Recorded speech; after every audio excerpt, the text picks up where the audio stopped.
తగ్గేదేలే. పుష్ప మూవీలోని ఈ డైలాగ్ రాజకీయాల్లో ఒక ఊపు ఊపేసింది. సౌత్ నుంచి నార్త్ వరకు ఒక రేంజ్ లో పేలింది ఈ dialogue. Political leaders cinema dialogue తో ప్రత్యర్థులపై పంచులేస్తే ఆ మజానే వేరుగా ఉంటుంది.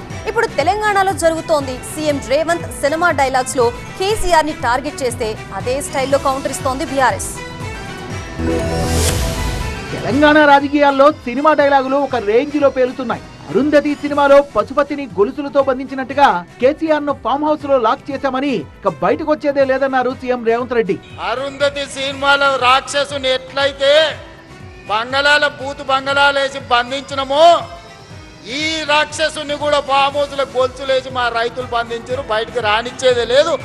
బాహుబలిలో బల్లాల దేవునికి ఎలాంటి గతి పట్టిందో సీఎం రేవంత్ కూడా అదే జరుగుతుందంటూ మూవీ స్టైల్లోనే కౌంటర్ ఇచ్చారు కేటీఆర్. బాహుబలి సినిమాలో చివరికి బల్లాల దేవుడికి ఏ గతి అయిందో ఆయన కూడా గదే గతి అవుతుందని చెప్తున్నాను. ఆయన భాషలో ఆయనకే చెప్పాలి కదా.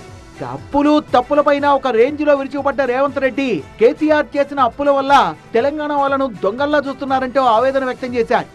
అప్పులు చేసుడే కాదు, అట్టగోలుగా తప్పులు కూడా చేసేది. ఏడిపోయినా ఇజ్జత్ లేకుండా ఢిల్లీకి పోతే ఇజ్జత్ లేదు, గల్లీకి పోతే ఇజ్జత్ లేదు. దొంగను దొంగలాగే చూస్తారు, దొరను దొరలానే చూస్తారంటున్న కేటీఆర్ పార్లమెంట్ సాక్షిగా కేంద్రం బయటపెట్టిన తెలంగాణ అప్పుల లెక్కల్ని బయటపెట్టారు. దివాలా తీసిందని మాట్లాడిన దివాలా కోరు మాటలకైతే లెక్కనే లేదు. దొంగను చూసినట్టు చూస్తున్నారు. అవును, చూస్తారు. దొంగను దొంగలాగానే చూస్తారు. కేటీఆర్ హరీష్ నోరు తెరిస్తే చాలు అబద్ధాలే అన్నారు రేవంత్. ఏదో శాపం ఉన్నట్టుంది, అందుకే వాళ్ళ నోటి వెంట నిజాలు రావడం లేదన్నారు సీఎం. కుటుంబాన్ని మొత్తానికి శాపం పెట్టినట్టు బిడ్డ ఒక్క నిజం చెప్పినా తలకాయ 1000 ముక్కలేసి వస్తారు. మీరు మీ జీవితాంతం అబద్ధాలే చెప్పుకుంటా బతుకుర్రని ఆ శాపం ఉన్నట్టుందా?